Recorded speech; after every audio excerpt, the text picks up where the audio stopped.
Welcome to this week's episode of the Teach in Thailand podcast, where we talk all things teaching and Thailand. Today, I am joined by our fantastic APM, Lee, who is here to tell you all about what APMs do, who they are, how they help and how they support our teachers, as well as just a little bit of a conversation about teaching and advice for teachers in general. So, let's get right into it. APM. What is an APM? Well, hello Fox. First of all, thanks for having me. Of course. An APM, what is an APM? That's a really good question. So that's short for the Assistant Programme Manager. So obviously we assist our Programme Manager in any way we possibly can. Obviously he's a very busy man. So our job really is to try and alleviate the pressure on our Programme Manager. But that entails a little bit of everything. So I'll try not to bore you too much with the details. But right from the start, when a new teacher joins Sine or applies to Sine, obviously first of all they'll go through the recruitment interview process. Once the recruitment say, okay, we're going to have this teacher, they're brilliant, that's when they get passed on to me. So that's when I'll make my first contact by email normally, just to introduce myself. And from there, I'll be a point of contact. So from that stage, they can email me, call me, message me, complete support, and we go from there. Fantastic. I mean, you say they can, message you. I know people do message you, call you for all kinds of things, not just school support, right? Also things in their life. Of course, yeah. I mean, support not just in the classroom, just for Sine really, everything. If they have a problem with their accommodation, a problem in their life, anything they can call at any time, 24 hours. As long as I'm not asleep, I'll answer the phone. So, and I think that's really, really key, and a huge bonus of actually joining Sine is that ongoing support. I mean, there's loads and loads of direct hire opportunities, different agencies that operate here in Thailand, but we are one of the only ones who have this kind of a support system where once our teachers are placed and they're in the school, we are still there to help, still there to support. I think so, yeah. I think we are one of the only ones, and I don't think it was ever purposely done that way. I think it's just because all managers have been teachers before. Yes. I think it's been a natural progression that I could turn my phone off, right? I could finish working hours, I could go, right, that's it, my phone's off.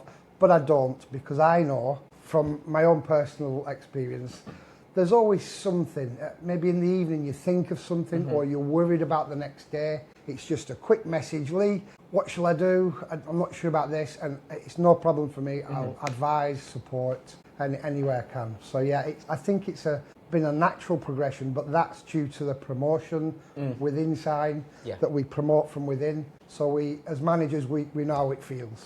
So It's really, again, that's one of my favourite things about Sine is that everyone who works at head office has been a teacher, so knows what it's like. So how long have you actually been with Sine? Oh, wow. What year is it?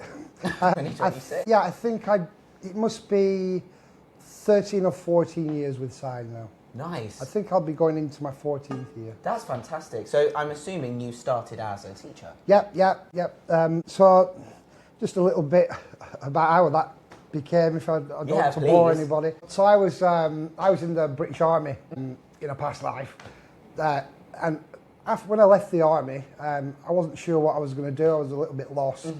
So I did a bit of travelling around Europe, blah blah blah. Travelled, but I ended up in Australia, and this is after like 1 or 2 years of travelling, right?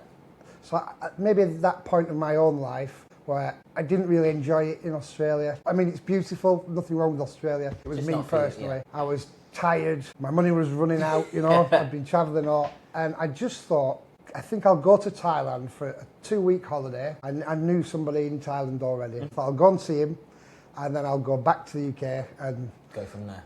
I had a few ideas what I wanted to do, but nothing planned. I came to Thailand, and I don't know what it was. It's hard to put your finger on it, but there was something about Thailand that 2 weeks wasn't enough. Yeah. So I watched my aeroplane leave. I thought, there's no way I'm going back yet. No. So nothing planned. I just stayed in Thailand. And I didn't join Sine straight away. I hadn't heard of them. So I was working direct for a school. But then I heard about Sine and applied, like everybody else applied. And I went to my first school and absolutely loved it. And then when I realised, oh, you can transfer to a different area, to a different school. Yep. That's what I did. At the end of that academic year, I thought, oh, I'll go and have a look at this part of Thailand. So I transferred schools and loved it there. It was like a new adventure every year nearly. So it wasn't planned, but that's why I stayed in Thailand, and things have just gone on from there. Absolutely fallen in love with everything. Obviously, I met my now wife to do with it. I've now got kids. So I've no intention of leaving at all. This is home now. Yeah. But the biggest part of that was Sine education.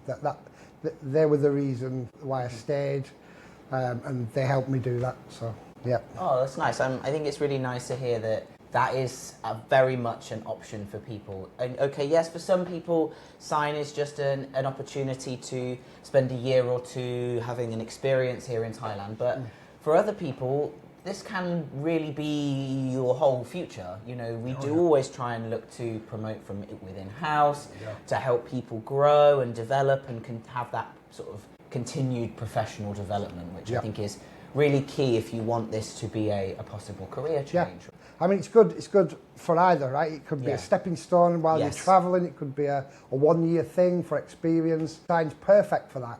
But also, there's a ladder to climb if you want to, you know.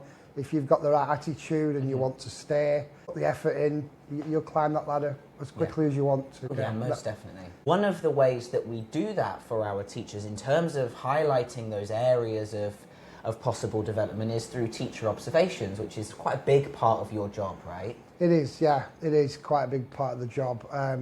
So yeah, teacher observations is where the APM, they'll go around the area, we'll come into the teachers' classrooms just to see how they're getting on, just to give any tips, you know, or that if you're struggling, we've got tips and tricks that we can help you with through experience. And we've got a bit of a tick list, so we observe the teacher teaching for a full lesson, and at the end of that lesson, once the kids have left, we'll give our feedback and we'll go through all the points. It's a very important part of the job.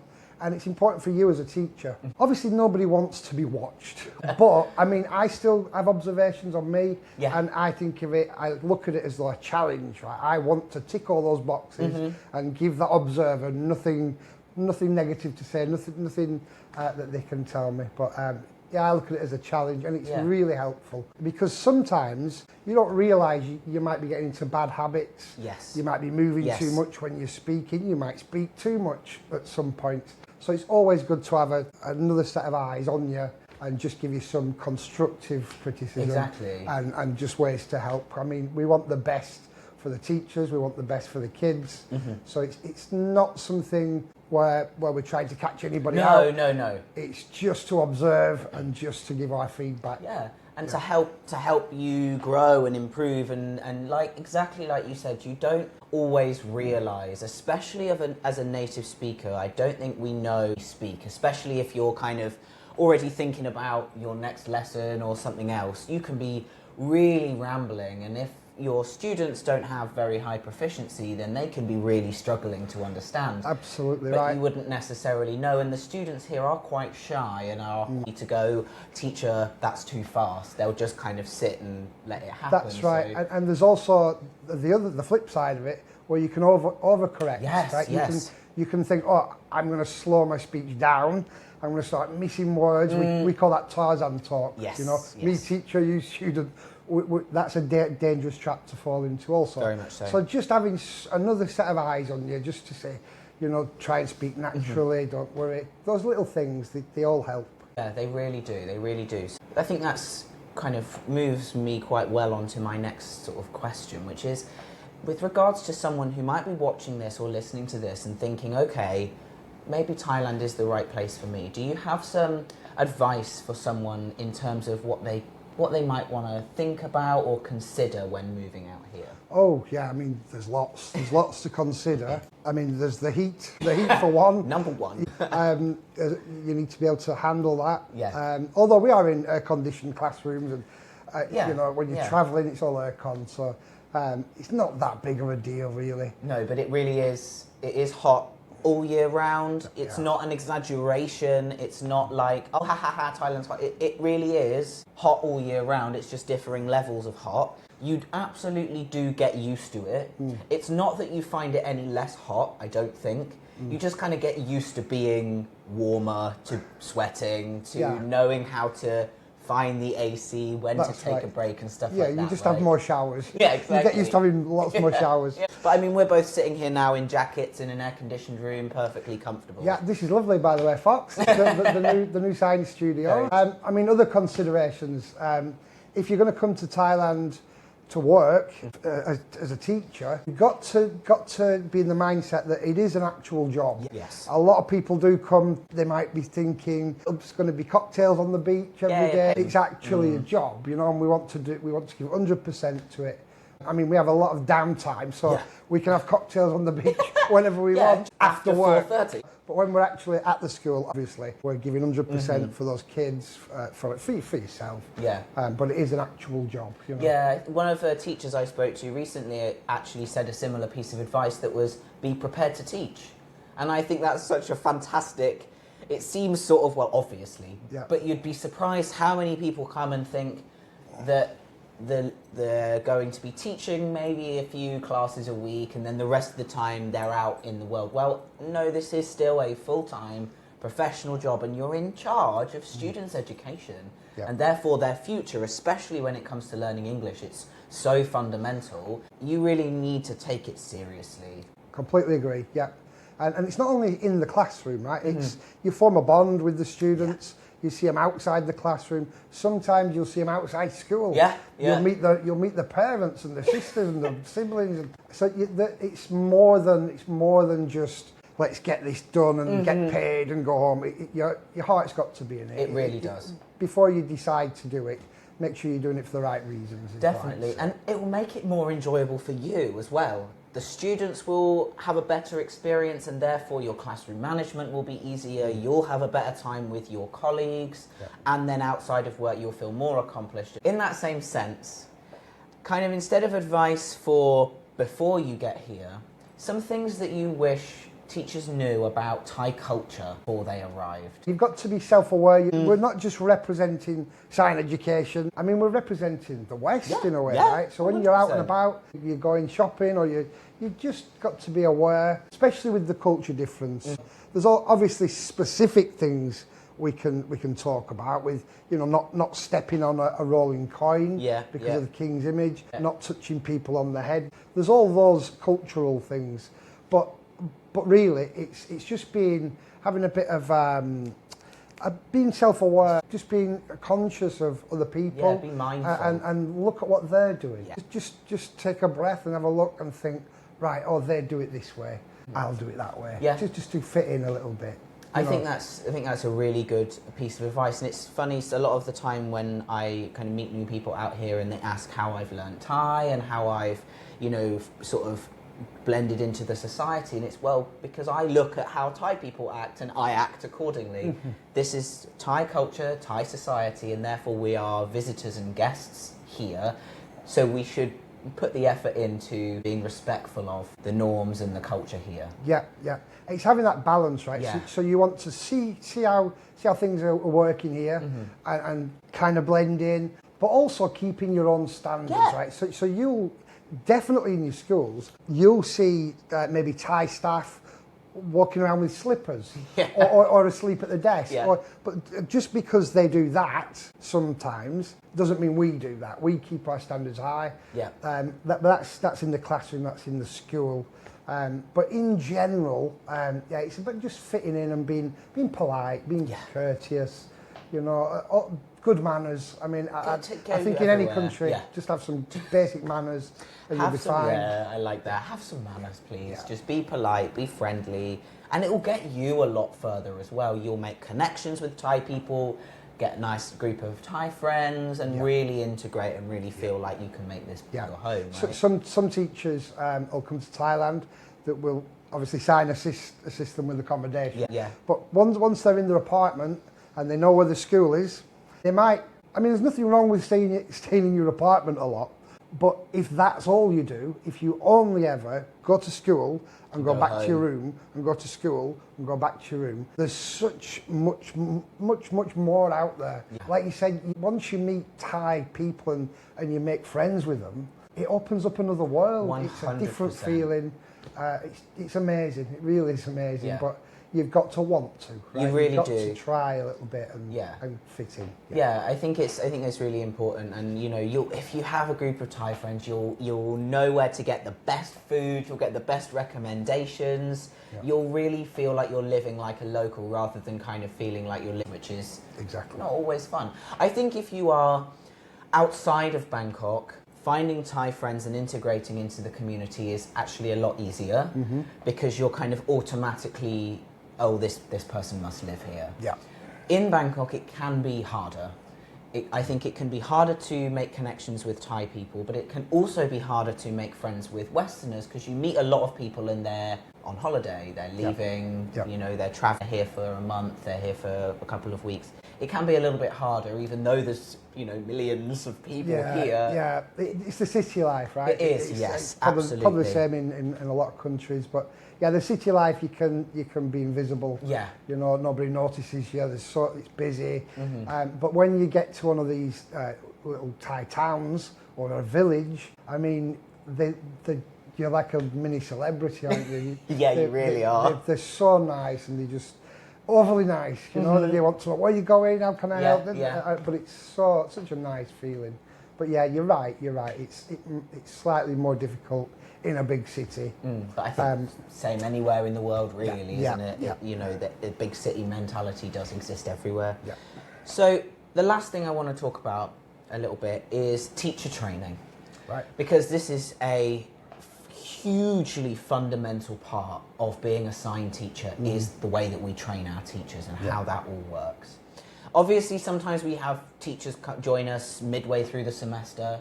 They're trained one-on-one with sort of often an APM or the school's head teacher. But teacher training itself, so we have May and we have October. Can you tell me a little bit about kind of what teachers should expect from that teacher training? Right, so that full week of training in Bangkok, it's so useful, so helpful, and it's fun. We have a laugh. It is. It's really good. You meet new friends. I mean, there's maybe 100 new starters and you get to know each other, and it's a real good week, but very useful and critical actually.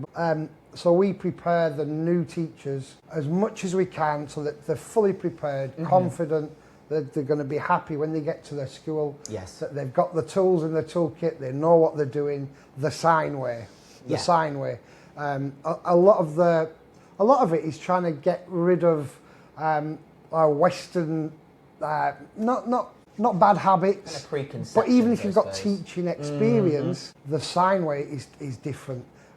Better in my opinion, but I'm biased obviously, but it works, you know. It does. We don't prepare lessons, we don't take piles of work home to prepare or exams or any of that. The exams are already written, we work from a script. So for me that takes all the pressure off a teacher, and the teacher now can concentrate on a good delivery, on bonding with those students. The guidelines are set for you.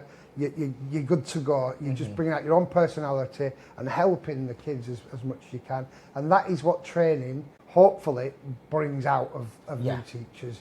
Gives them that confidence, gives them the freedom, and less stress. You know, it's not as much stress as being a direct hire, like I said, I was originally. Is really stressful. It's so much better, in my opinion. But so that's the teaching side of things. We have social events at night time. People have questions, obviously, when they first come to Thailand. So it's more of a relaxed setting where we can just answer any questions as truthful as we can. Because it's not all, like we say, it's not all cocktails on the beach. It is a real job. But it's worth it. It's well worth it. 100%. So that training week is awesome, and we've got the best trainer in Thailand, again, in my opinion. A guy called Murray is absolutely hero. special. Yeah. And he's so, I mean, every time we do training, when I'm not doing a lot, which isn't often. Maybe for like 5 minutes. Our bosses won't see this, will they? when I've not much to do for a few minutes, I'll sit in and watch Murray, and I'm still learning from him. Oh, he's really brilliant. All the training staff there, they're true professionals, and they're there to help. Yeah. You know, you just take as much from it as you possibly can. And like I say, once you get to your schools afterwards, you've got the ongoing support. Yes. So the training is the foundation. It's the blocks of foundation. But from then, you have all the support in the world for as long as you sign. Yeah. So yeah, it's critical. Really important training. Yeah. But like you said, if for some reason you start at a different time and you miss it, even that. It's not that we won't train you. No, it's not the end of the world. No. We'll come and train on site, but the actual training is special. It's good. Yeah, it really, and I think it's such a nice opportunity to really connect with other teachers. You've then got friends who are placed all across the country. It's just a really good opportunity to kind of have a nice sort of cushioned landing into Thailand and first start in teaching. You really see that you are sitting in a room with 100 other people who are all in the same boat, might not have taught before. This might be their first time living abroad, coming to Asia, coming to Thailand. It definitely makes you feel less sort of alone and overwhelmed. Sure. Definitely, yeah. Because I mean, you meet so many people. You meet the other new starters, like-minded people. You also meet managers who, if there wasn't training, you might rarely see them because obviously we're busy in different locations. So you get the chance during that training week. You'll meet the visa team who'll take care of your visas, and you'll meet yourself. You'll meet Fox. You'll meet me, the other APMs. Our PM Jason, he'll be at training. He'll be there to answer any questions and to chat to. The big boss, Nick. Nick, shout out to Nick, who absolutely changed my life by offering me this job. You know, it literally has changed my life. I've now got a wife and 2 beautiful daughters. It changed my entire life, and I'm grateful for that. Grateful to Sine, grateful to Nick, and you just meet all these people in real life, and it just makes it so much more like a family. Yeah, most feels definitely. Like a family. It really, I think, humanises the people that you get emails from every day, and it's like, actually, these are just like other people. We're all expats here. We all have a passion for education, for learning, and for Thailand. Really nice to kind of be brought into the fold of the Sine family, I think. Yeah. Okay, so just to wrap up, any final words for anyone watching this thinking, maybe teaching with Sine is the way for me? Do a bit of research before you leave. Make sure this is something you want to try. My advice would be, if you're thinking about it and if you're watching this podcast and you've listened to somebody like me ramble on, you're obviously already interested. So just do it. Just do it. Ring Fox, email Fox and our recruitment team and get here. That's my advice. I think that's just do it. Yeah, the best piece of advice. You never know until you do it, right? You come out, maybe you do one semester, you had a nice experience, and maybe actually it's not for you. Fine, but it could be something that completely changes your life. It changed yours. I was the same. I came out here thinking I'd be here for 6 months to a year, and it has again also completely changed my life. I wouldn't have ever expected to be where I am today. So I think Thailand is really not only the land of smiles, but the land of opportunity. It's as amazing. Well. And so thank you so much for joining us you're today. welcome. And you're welcome. Telling us all about all the amazing and hard work that you, as well as our other APMs, do, who hopefully I will wrangle into filming another podcast with me in the future. Good luck to all of you watching. I hope you get here. Yeah. Good luck. We'll see you at training. If you enjoyed this episode, you can catch up on the rest of our episodes on YouTube or Spotify under the title Teach in Thailand podcast. If you have any questions, you can comment on the video below and DM us anytime on any of our social media channels to get answers to your questions. So until next time, goodbye.